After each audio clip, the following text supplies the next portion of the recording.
ልብህን ስጠኝ ሲል ሐሳብህንና ምኞትህን በሙሉ ስጠኝ ማለቱ ነው። ክፉዎች ከመቀነስ ይልቅ እየበዙ ነው የመጡት። አምልኮቱ በከንፈር ነው ወገኖቼ። አላውያን ነገሥታት የበረቱብን፣ ዳተኛ እረኞች ያሉን እግዚአብሔርን ከልባችን ስላለመነው ሊሆን ይችላል።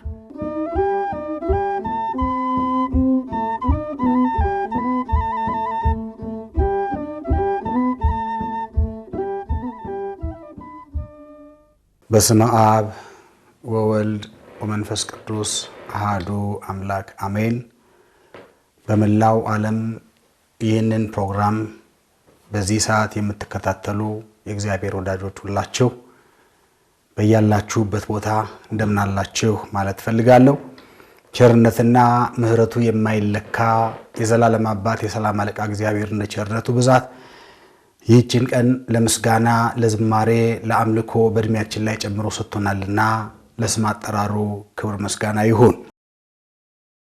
አሜን። ልጄ ሆይ ልብህን ስጠኝ። መጽሐፈ ምሳሌ ምዕራፍ 23 ቁጥር 26። ዛሬ እንደ እግዚአብሔር ፈቃድ መንፈስ ቅዱስ ሊያስተምረን በወደደ መጠን የምንነጋገርበት የትምህርታችን ርዕስ ይሄ ነው። እግዚአብሔር አምላክ ማስተዋሉን፣ ጥበቡን፣ ዕውቀቱን ይግለጽልን። በመጽሐፈ ምሳሌ ምዕራፍ 23 ቁጥር 26 ላይ ያለው ይህ ኃይለ ቃል እግዚአብሔር አምላክ ከሁሉ በላይ ልባችንን እንደሚፈልግ ይነግረናል። ምን ማለት ነው? ልብህን ስጠኝ ማለት ምን ሊለን ፈልጎ ነው? በምድር ስንኖር ብዙዎቻችን በተለምዶ የምንላቸው ነገሮች አሉ።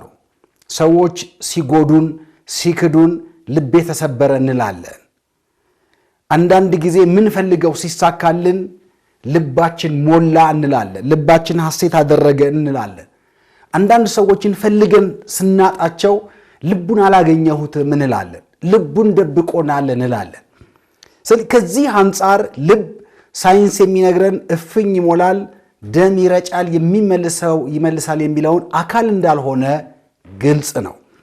ስለዚህ እግዚአብሔር የፈለገው የትኛውን ልባችንን ነው? ለምንድነው ልባችንን የፈለገው? ይሄ መለኮታዊ ጥሪ ነው ወገኖቼ።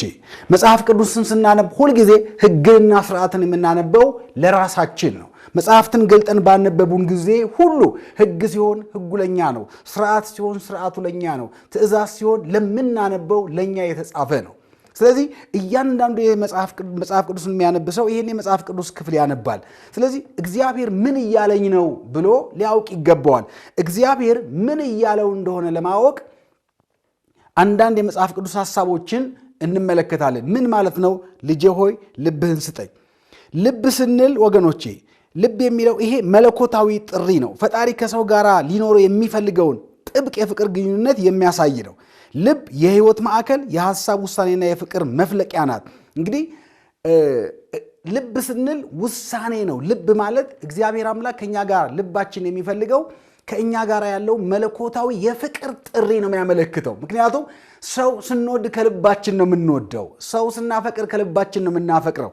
አንዲት ሙሽራ ልቧን ትታ ሙሽራው ቤት ብትገባ የሆነ ሰዓት ላይ ተመልሳ የምትሄድ ርግብ ናት የምትሆነው። ልቧን እስካልሰጠች ጊዜ ድረስ ከሱ ጋር ጸንታ አትኖርም። ስለዚህ ማንም ሰው መጀመሪያ የሚፈልገው ልቡን ነው። ስለዚህ እግዚአብሔርም እኛን የሚፈልገው ልባችንን ነው። ልባችንን ለምንድን ነው የሚፈልገው? ልባችን የህይወታችን ማዕከል ነው። የሐሳብና የውሳኔያችን ማዕከል ነው። ልባችን የፍቅር መፍለቂያ ናት። ስለዚህ እግዚአብሔር አምላክ ልብህን ስጠኝ ሲል ሐሳብህንና ምኞትህን በሙሉ ስጠኝ ማለቱ ነው። ብዙዎቻችን እግዚአብሔርን ልባችንን አንሰጠውም። አዎ ብዙዎች አምላኪዎች እንመስላለን። ብዙዎች አገልጋዮች እንመስላለን፣ ብዙዎች ዘማሪዎች እንመስላለን። ግን እግዚአብሔር ልቡን የሰጠው የለም። በፍጹም ልቡ የሚወደው የለም። አገልግሎቱን የሰጠው የለም። ፍጹም ሐሳቡን የሰጠው የለም። ፍጹም ፍቅር መፍለቂያ የሆነውን ይህን ልቡን የሰጠው የለም። ከነበረው ከአባቶቻችን ዘመን ይልቅ ዛሬ መጽሐፍ ቅዱስ በብዛት እየተሰበከ ነው ያለው። እንግዲህ አስተውሉ። ይቀበለውም አይቀበለውም፣ ይስማውም አይስማውም፣ ዛሬ አገልግሎቱ የበዛ ነው። ለምሳሌ ይሄንን የመጽሐፍ ቅዱስ አገልግሎት ይሄንን ትምህርት በዚህ ማዕከል ወይም በዚህ ቴሌቪዥን የምታዩ ሰዎች ትናንትና ከነበረው የተሻለ አገልግሎት ቤታችን ቁጭ ብለን ስራችንን እየሰራን ቤታችን ድረስ የእግዚአብሔር ቃል እየመጣ እንደሆነ ሁሉ እንረዳለን። ቻናሎቹን ስንቀያይር ሁሉ ብዙ አምልኮቹን እንመለከታለን። ይሄ ሁሉ ዝማሬ፣ ይሄ ሁሉ ስግደት፣ ይሄ ሁሉ ጸሎት ለምንድን ነው በረከት ያላመጣው? ይሄን ጠይቀን እናውቃለን ወይ? ለምንድን ነው መዓቱ ከመቀነስ ይልቅ እየበዛ ነው የመጣው? ክፉዎች ከመቀነስ ይልቅ እየበዙ ነው የመጡት። ትናንትና በጆሮአችን ስንሰማ የሚሰቀጠጠንን አደጋ ዛሬ በአይናችን እያየን በዘመናችን እየተፈጸመ ነው ያለው። ለምንድን ነው ጸሎታችን ያልመለሰው? ለምንድን ነው አገልግሎታችን ያልመለሰው? ለምንድን ነው ስግደታችን ያልመለሰው ካልን ከልብ እየጸለይን ስላልነበረን፣ ለእግዚአብሔር ልባችንን ስላልሰጠን ነው። በፍጹም እምነት በፍጹም ሐሳባችን እግዚአብሔርን እየወደድን ስላልሆንን ነው። አስተውሉ። አገልጋዮች ዛሬ ብዙዎች ናቸው። አገልግሎቱ ብዙ ነው። ዝማሬው ብዙ ነው። ግን እስቲ ያስተውሉ። አድማጭ አግኝተናል ወይ? ሰሚ ነው እንጂ አድማጭ አላገኘንም።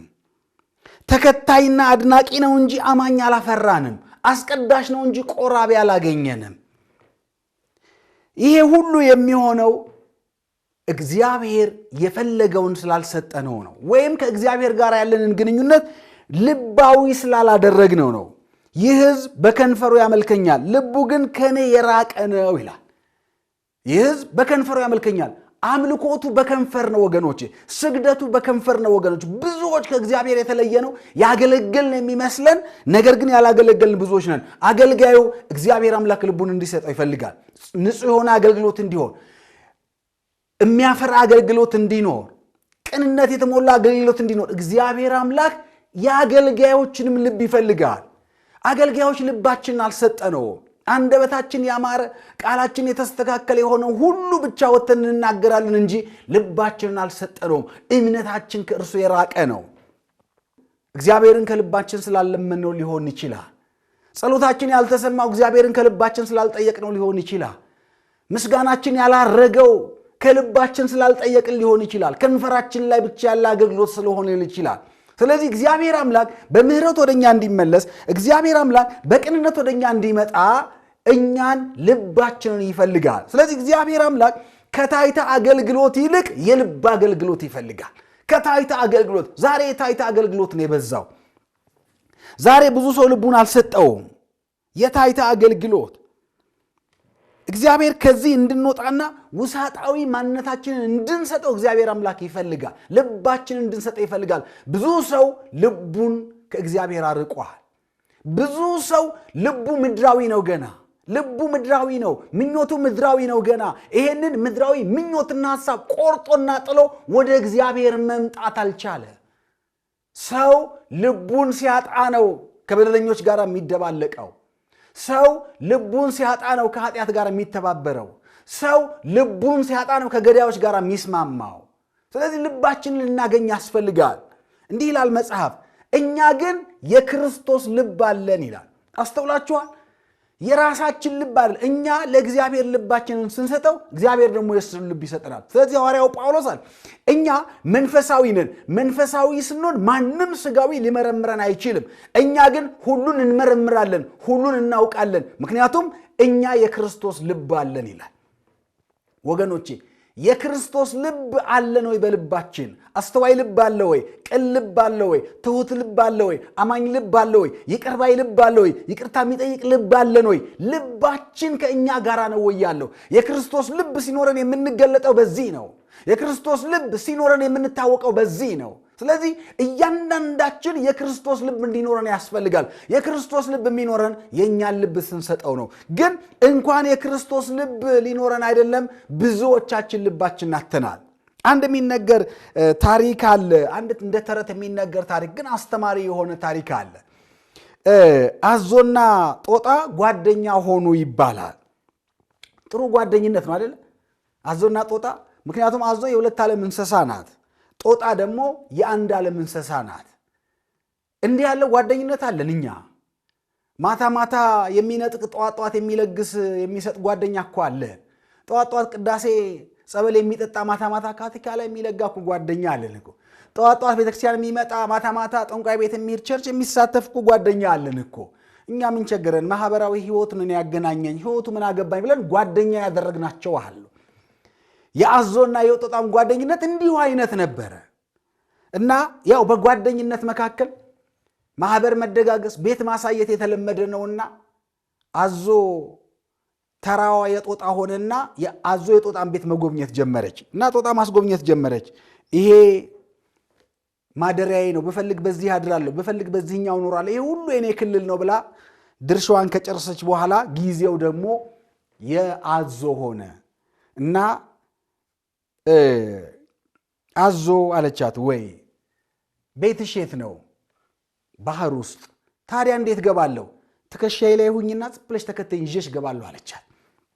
አያችሁ፣ ወዳጅነት አንድ አይነት ካልሆነ፣ ገጹ አንድ አይነት ካልሆነ እንዲህ ነው የምንባለው። እስኪ ኃጢአት የጀመርንበትን፣ እስኪ በደል የጀመርንበትን፣ እስቲ እግዚአብሔር አምላክን በድያለሁ ያልንበትን፣ እስቲ ወደ ክፉ ሐሳብ፣ ወደ ክፉ ምኞት፣ ወደ ክፉ ሱስ ገብቻለሁ የምንልበትን የመጀመሪያ ቀን እስኪ እናስታውስ። በእንዲህ ያለ ጥሪ ነው የገባ ነው። እስኪ ይችን አኘካኘክ አድርጋት፣ አላውቅም ዝም ብለህ ሞክረው፣ እስኪ ይችን ካቲካላ ፉት በላት፣ ኧረ እኔ አላውቅበትም እንዶ አይንን ጨፍንና ተብለን የገባን ሰዎች፣ ነይ እስኪ አዋቂ ቤት እንሂድ መፍትሄ ታገኛለሽ አለች። እኔ ሂጅ አላውቅም፣ ግድ የለም እኔ የማደርገውን እያደረግሽ ተከተይኝ እየተባልን የገባን ብዙ ሰዎች አለን። ከዚያ በኋላ ጅብ ጎሬ ገብቶ አትብላኝ ማለት አይቻልም እና ተራው እንዲሁ ሆነና ወደ ባህር ዝም ብለሽ ተከተይኝ አለቻት። ወደ ባህር ተከትላት ገባች። ቀጥ ብላ ስትገባ የአዞ ልጆች ጭራቸውን እያመሱ ጠበቋት። አዞ አለቻት፣ ወይ ልጆችሽ ምን ሆነው ነው? እርቧቸው። ምንድን ነው የሚበሉት? የጦጣ ልብ። ጦጣ ደነገጠች። ተከትላ ገብታ እራት ልትሆን ነው። የአዞ ልጆች ምግብ ልትሆን ነው። ስለዚህ እንዲህ አለቻት ይባላል። አዞ ይሄን ያክል አብረን ስንኖር፣ ይሄን ያክል በፍቅር ስንኖር እንዴት ልጆችሽ የጦጣ ልብ እንደሚበሉ አትነግሪኝም? እኔ እኮ ልቤን ማስቀምጠው ዛፍ ላይ ነው። እባክሽ ስለ ፍቅራችን ሄጄ ላምጣላቸው እንደው ስለ ፍቅራችን አለቻት። እውነት መስሏት ይዛት ወጣች። መሰስ አድርጋ ይዛት ወጣች። ጦጣም ዛፍ ላይ ወጣችና መቀመጧን አረጋግታ እጇን መጨበጧን ካረጋገጠች በኋላ አዞ አለቻት፣ ወይ ልቤን አገኘሁት አለቻት። ለምን? ልቧ ጠፍቶ ነው አዞን የተከተለችው። ልቧ ጠፍቶ ነው ወደ ባህር የገባቸው። ልቧ ጠፍቶ ነው ራት ልትሆን የነበረው። ብዙዎቻችን እንዲህ ነን። ልባችን ሲጠፋ ከእግዚአብሔር እንለያለን። ልባችን ሲጠፋ ከኃጢአተኞች ጋር እንሰማራለን። ልባችን ሲጠፋ ከአምልኮ እንወጣለን። ስለዚህ እግዚአብሔር አምላክ ለዚህ ነው ልባችን የሚፈልገው። የህይወት መውጫ መጥፊያም ልብ ስለሆነ ነው ወገኖቼ። መጽሐፈ ምሳሌ ምዕራፍ 4 ቁጥር 23 ላይ እንዲህ የሚል ቃል ተጽፎ እናገኛለን። አጥብቀህ ልብህን ጠብቅ፣ የህይወት መውጫ ከእርሱ ነውና። ህይወትን የምናገኘው በልባችን ውስጥ ነው። አያችሁ፣ ህይወትን የምናገኘው ህይወትን የምንቀዳጀው እግዚአብሔርን የምናገኘው በልባችን ውስጥ ነው። ስለዚህ እግዚአብሔር አምላክ ልባችንን የፈለገው የህይወት መውጫ ስለሆነ ነው። ልባችንን ልንጠብቅ ያስፈልጋል። ልብህን ጠብቅ ማለት ክፉ ሐሳብህን ጠብቅ፣ ያልተረጋጋ ማንነትህን ጠብቅ፣ በዓለም ምኞት የሚሳበውን የልብህን ጠብቅ። የሚስተው እሱ ነውና፣ ከህግ የሚያወጣህ እርሱ ነውና፣ የህይወት መውጫ እርሱ ነው። ሰዎች በልባቸው ነው የሚጠፉት። ሰዎች በልባቸው ነው የሚክዱት። ሰዎች በልባቸው ነው የሚተዉት። ስለዚህ እግዚአብሔር አምላክ ይሄንን ስለሚያውቅ ከእርሱ ጋር ያለውን ጽኑ ፍቅር በልባችን በኩል መመስረት ስለፈለገ ልብህን ስጠኝ። ስለዚህ ምእመናን እግዚአብሔር የሚፈልገው ከኛ ልባችንን ነው፣ አካላችንን አይደለም፣ ማስመሰላችንን አይደለም፣ ባዶ አምልኳችንን አይደለም፣ ባዶ ስግደታችንን አይደለም። እግዚአብሔር የሚፈልገው ልባችንንና የልባችንን መሰጠት ነው።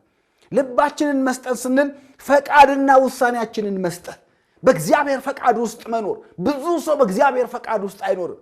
ብዙ ሰው በአጋጣሚ ውስጥ ነው ያለው። እግዚአብሔር ፈቃድ ነው ብሎ አያስብም። እግዚአብሔር ያውቃል ብሎ አያስብም። እስኪ አስተውሉ። እግዚአብሔር ይፍቀድ ብሎ የሚነሳ ሰው ማን ነው?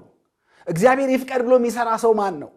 በጣም በሚገርማችሁ ሁኔታ ሁሉ በእግዚአብሔር ፈቃድ ውስጥ ሆኖ ሳለና የእግዚአብሔርን ፈቃድ አስቀድመን መስራት በሚገባን በዚህ ዘመን እኛ ግን የእግዚአብሔርን ፈቃድ የምንጠቀምበት ለመጥፋት ነው።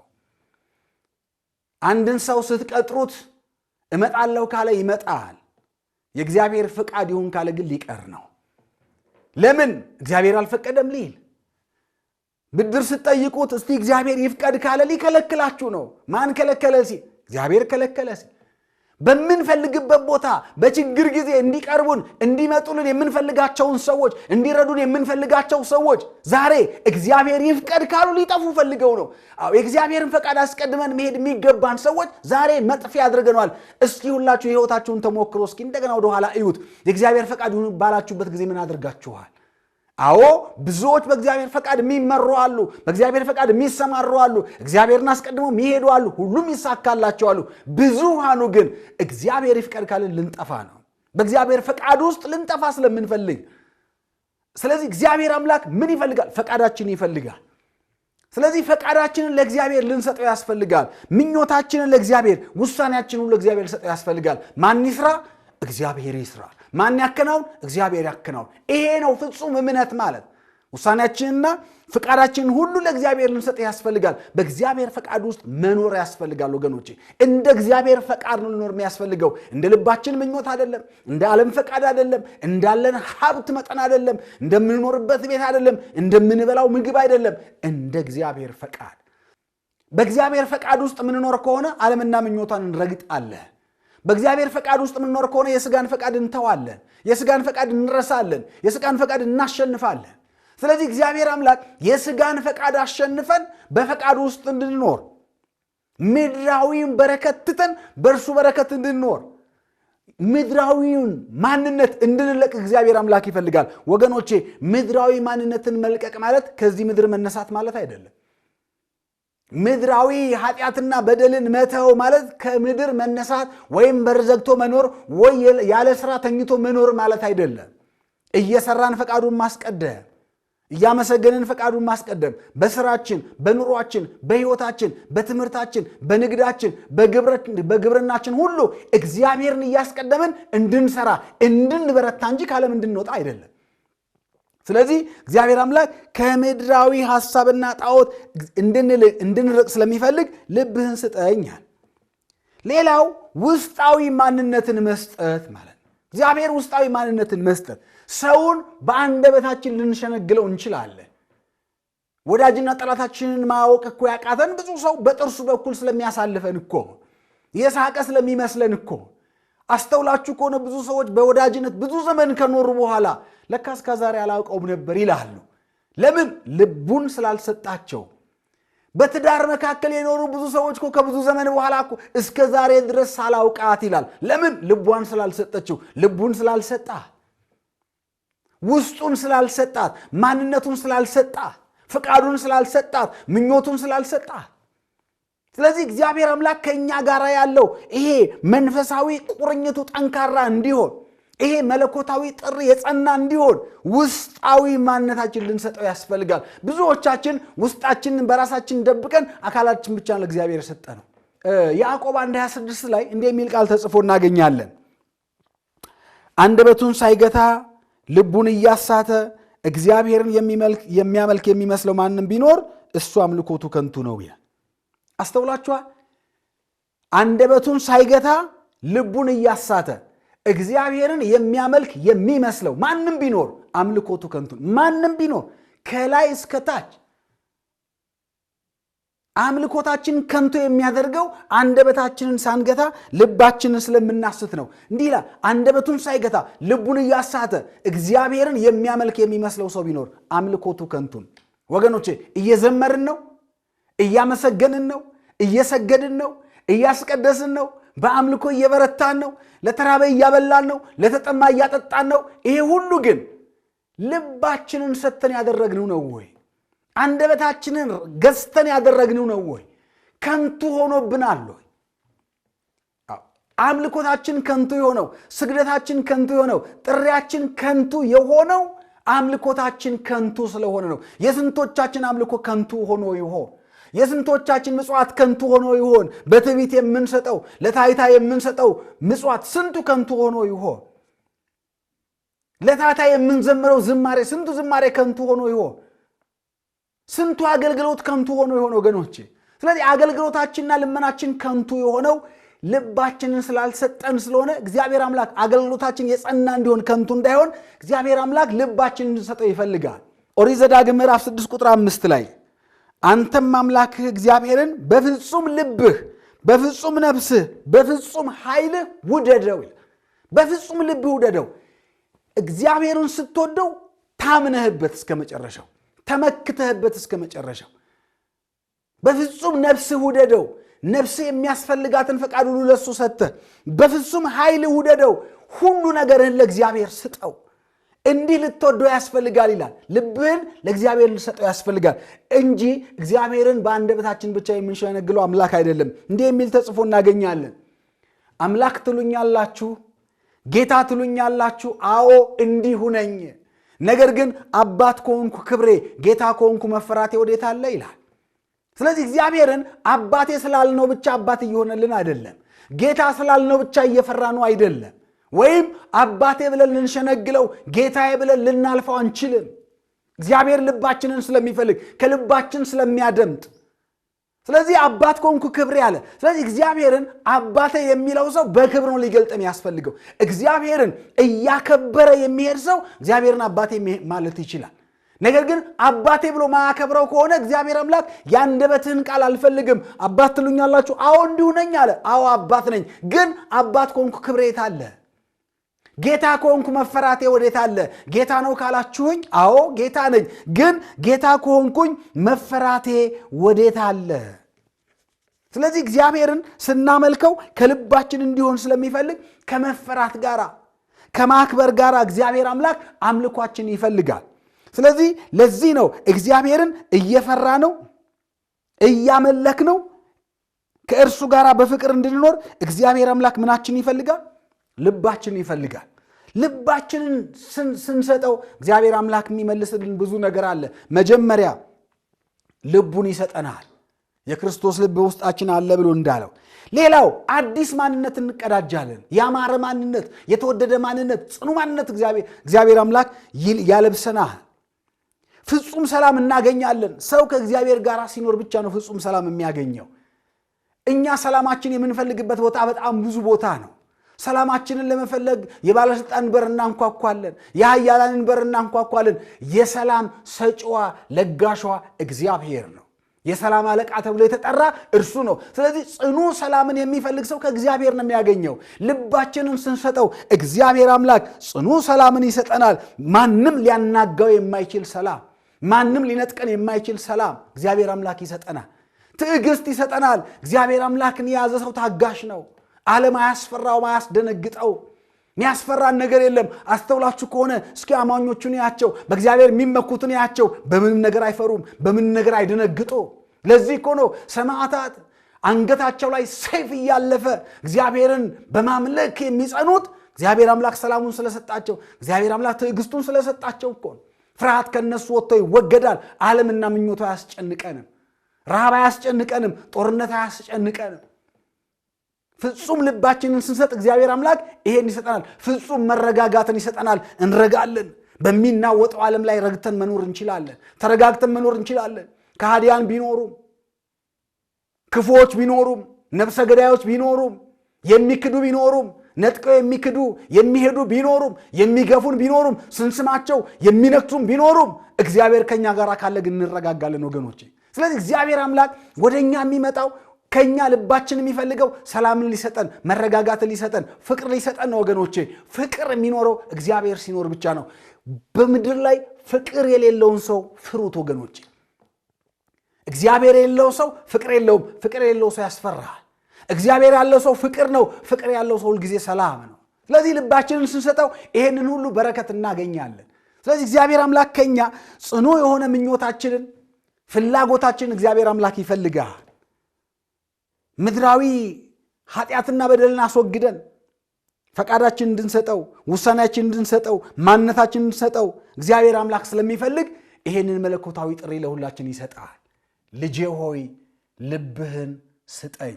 የቸርነት ባለቤት የዘመናት ጌታ የሰላም አለቃው እግዚአብሔር እንደ ምሕረቱ ብዛት አቅርቦ ለዓለም የሚያዘነብለውን ለኃጢአት የሚበረታውን ለክፋት የሚበረታውን ልባችንን ሰብስበን ለእግዚአብሔር እንሰጠው ዘንድ ቅዱስ ፈቃዱ ይሁንልን። ወስብሐት ለእግዚአብሔር።